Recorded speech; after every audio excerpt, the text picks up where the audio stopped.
Hi friends, welcome back to Soumya's cooking channel. ನಾನಿವತ್ತು ಅವರೆಕಾಳು ಅಂದರೆ ಹಸಿ ಅವರೆಕಾಳನ್ನ ಬಳಸ್ಕೊಂಡು ಉಪ್ಪು ಸಾಂಬಾರು ಮಾಡ್ತಾಯಿದ್ದೀನಿ. ಇಲ್ಲಿ ನಾನು 1 ಬೌಲಷ್ಟು ಅವರೆಕಾಳು ತೊಗೊಂಡಿದ್ದೀನಿ. ಇದಕ್ಕೆ ಅರ್ಧ ಟೊಮೊಟೊ ಅಂದರೆ ಜಾಮೂನ್ ಟೊಮೊಟೊ ಬರುತ್ತಲ್ಲ, ಅದನ್ನು ಅರ್ಧ ಟೊಮೊಟೊ ತೊಗೊಂಡಿದ್ದೀನಿ. ಸ್ವಲ್ಪ ಇದಕ್ಕೆ ಉಪ್ಪು ಸೇರಿಸ್ಕೊಂಡು 1 ಗ್ಲಾಸಷ್ಟು ನೀರು ಹಾಕ್ಕೊಂಡು ನಾವು 2 ವಿಸಲ್ ಕೂಗಿಸ್ಕೋಬೇಕು. ಈ ಥರ ಕೂಗಿಸೋದ್ರಿಂದ ಕಾಳು ಉಪ್ಪು ಹಿಡಿಯುತ್ತೆ, ಹಾಗೆ ತುಂಬ ಚೆನ್ನಾಗಿ ಬೇಯುತ್ತೆ ಅನ್ನೋ ಉದ್ದೇಶಕ್ಕೆ ನಾನು ಈ ಥರ ಕೂಗಿಸ್ಕೊತಾ ಇದ್ದೀನಿ. ಇದು ಚೆನ್ನಾಗಿ ಕೂಗೋ ಅಷ್ಟೊತ್ತಿಗೆ ನಾನು ಇದಕ್ಕೆ ಒಂದು ಖಾರ ಕೂಡ ರೆಡಿ ಮಾಡ್ಕೋತೀನಿ. ಕೆಲವರು ರುಬ್ಬಿ ಅದಕ್ಕೆ ಸೇರಿಸ್ಕೋತಾರೆ, ಇನ್ನು ಕೆಲವರು ಸಪ್ರೇಟಾಗಿ ರುಬ್ಬಿಟ್ಕೊಂಡು ಅದನ್ನು ಮಿಕ್ಸ್ ಮಾಡಿ ಕೂಡ ತಿಂತೀವಿ. ನಾನಿಲ್ಲಿ ಸಪ್ರೇಟಾಗಿ ಏನಿಲ್ಲ, ಅದಕ್ಕೆ ರುಬ್ಬಿ ಹಾಕೋತೀನಿ. ಆ ಥರನೇ ತೋರಿಸ್ತಾ ಇರೋದು.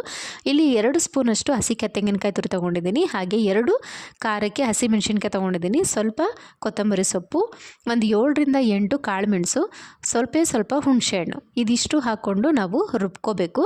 ಫಸ್ಟು ಇದನ್ನು ತರತರಿಯಾಗಾದರೂ ಪರವಾಗಿಲ್ಲ, ನುಣ್ಣಗಾದರೂ ಪರವಾಗಿಲ್ಲ, ನೀರು ಹಾಕ್ತೆ ರುಬ್ಕೊಂಡಿದ್ದೀನಿ. ಈಗ ಆಲ್ಮೋಸ್ಟು ಒಂದು ಅರ್ಧ ಭಾಗ ಅಷ್ಟು ನುಣ್ಣಗಾಗಿದೆ. ಇದಕ್ಕೆ ನಾನು ಬೇಯಿಸಿಟ್ಕೊಂಡಂತಹ ಹಸಿ ಕಾಳು ಅವರೆಕಾಳು ಇದೆಯಲ್ಲ, ಅದನ್ನು 1 ಸ್ಪೂನಷ್ಟು ಮತ್ತು ಟೊಮೊಟೊ ಇದನ್ನು ಸೇರಿಸ್ಕೊಂಡು ನಾನು ರುಬ್ಕೋತೀನಿ. ಈ ಥರ ರುಬ್ಬೋದ್ರಿಂದ ಟೇಸ್ಟು ತುಂಬ ಚೆನ್ನಾಗಿರುತ್ತೆ. ಮುದ್ದೆಗೆ ಆಗ್ಬೋದು, ಅನ್ನಕ್ಕೆ ಆಗ್ಬೋದು, ಒಂದು ಒಳ್ಳೆ ಕಾಂಬಿನೇಷನ್ ಅಂತಲೇ ಹೇಳ್ಬೋದು. ಇನ್ನು ಸ್ವಲ್ಪ ಅವರೆಕಾಳು ಇರುತ್ತಲ್ಲ, ಸೊ ನಾನು ಅದನ್ನು ಅದರಲ್ಲೇ ಬಿಟ್ಬಿಡ್ತೀನಿ. ಅದಕ್ಕೇ ರುಬ್ಬಿರುವಂತಹ ಮಸಾಲೆ ಹಾಕಿ ಅದನ್ನು ಕುದಿಸಿ ಆ ನಂತರ ಸರ್ವ್ ಮಾಡಿದ್ರೆ ಆಯಿತು. ತುಂಬ ಈಸಿ, ಆರಾಮಾಗಿ ಮಾಡ್ಕೋಬೋದು. ಟೇಸ್ಟು ಕೂಡ ತುಂಬ ಚೆನ್ನಾಗಿರುತ್ತೆ. ಇವಾಗ ಎಲ್ಲ ಕಡೆ ಅವರೆಕಾಳು ಸಿಗೋದ್ರಿಂದ ಈ ಥರ ಮಾಡಿ ತಿಂದಾಗ ತುಂಬಾ ರುಚಿ ಅಂತ ಅನಿಸುತ್ತೆ. ಈಗ ನೋಡಿ, ನಾನು ರುಬ್ಬಿದ್ದು ಆಗಿದೆ. ಈಗ ರುಬ್ಬಿಟ್ಕೊಂಡಂತಹ ಮಸಾಲೆ ಇತ್ತಲ್ಲ, ಅದನ್ನು ಒಂದು ಪಾತ್ರೆಗೆ ಹಾಕೋತಾ ಇದ್ದೀನಿ. ಇದಕ್ಕೇ ನಾನು ಬೇಯಿಸಿಟ್ಕೊಂಡಂತಹ ಅವರೆಕಾಳು ನೀರು ಮತ್ತು ಅವರೆಕಾಳು ಅದನ್ನು ಕೂಡ ಇದಕ್ಕೆ ಸೇರಿಸ್ಕೊಂಡು ರುಚಿಗೆ ಎಷ್ಟು ಬೇಕಷ್ಟು ಉಪ್ಪು ಹಾಕ್ಕೊಂಡು ಕುದಿಸ್ಕೊಂಡ್ರೆ ಒಂದೊಳ್ಳೆ ಅವರೆಕಾಳು ಉಪ್ಪು ಸಾಂಬಾರು ರೆಡಿ ಆಗುತ್ತೆ. ಈ ಚಳಿಗಾಲದಲ್ಲಿ ತುಂಬಾ ಚೆನ್ನಾಗಿರುತ್ತೆ ಟೇಸ್ಟ್ ಅಂತೂ. ನೀವು ಒಂದ್ಸರಿ ಮಾಡಿ ಹೇಗೆ ಬಂತು ಅಂತ ಕಮೆಂಟ್ ಸೆಕ್ಷನಲ್ಲಿ ಕಮೆಂಟ್ ಹಾಕಿ.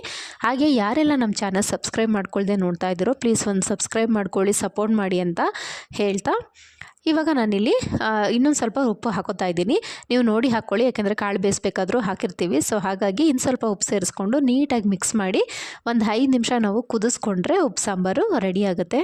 ತುಂಬಾ ರುಚಿಯಾಗಿರುತ್ತೆ. ನಾನು ಇದನ್ನು ಮುದ್ದೆ ಜೊತೆಗೆ ಸರ್ವ್ ಮಾಡ್ತೀನಿ.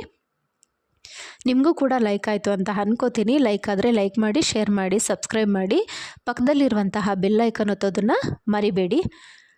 ಈಗ ಸಾಂಬಾರು ಕುದ್ದು ರೆಡಿ ಆಗಿದೆ. ಈಗ ಮುದ್ದೆ ಜೊತೆ ಸರ್ವ್ ಮಾಡಿದ್ರೆ ಬಿಸಿ ಬಿಸಿ ಉಪ್ಪು ಸಾಂಬಾರು ರೆಡಿ ಟು ಟೇಸ್ಟ್.